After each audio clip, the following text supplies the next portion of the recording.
Hey everyone, Dr. Hanisha here. Last week's Medical Monday was about the menstrual cycle and what exactly is happening there. And that inspired this week's Medical Monday because of a question that was asked about how hormones affect mood. So, with that being said, if you haven't watched that last video, definitely go check that out so you get a better understanding about what this video is about. And then, on top of that, if you have any questions, please feel free to ask me at any time. I will do my best to answer all questions, whether it's in the video format or a direct message or comment. I will do my best to answer any questions that you have. So, this week, we're going to be talking about hormonal changes and its effect on mood. The last post on my feed is about PMS and what normally occurs with PMS. So definitely check that out. And now we're going to be talking about what causes it and what you can do about it. For most people, I will say that PMS symptoms are usually due to estrogen dominance. This seems a bit counterintuitive because if you saw my last post, I talked about how PMS usually occurs when you have the lowest level of estrogen. But what's happening is that this is in relation to progesterone. We're having progesterone deficiency and estrogen dominance. So what exactly is happening there? Our body is unable to properly excrete the excess hormone, most likely due to stress on the liver.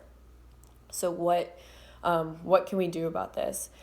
The first thing to do is limit our xenoestrogen exposure. Xenoestrogens are things like BPA, which directly disrupt our endocrine system or our hormonal system in general.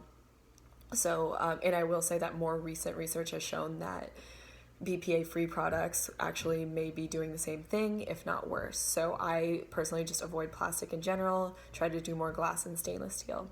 On top of that, we can help support our liver. So eating liver supportive foods like dark leafy greens, like kale and spinach, but on top of that, having dandelion and artichoke are really beneficial. A great liver supportive herb is milk thistle, and I also talked about that when I talked about glutathione. So in general, milk thistle is a great herb to help with our liver. And another thing we can do to balance out the estrogen dominance, progesterone deficiency is to take an herb called Vitex or chaste.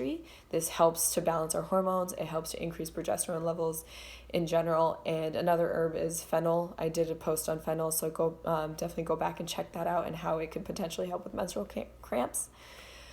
And I will say that I'm purposely leaving out dosages because every person is different and the dosage really depends on what you're going through. So if you have questions about yourself personally, feel free to message me and we can talk about what would be best for you as an individual. But that's all I got for you today. Thank you so much for listening, and I'm wishing you great health and happiness as always, and I'll see you next time.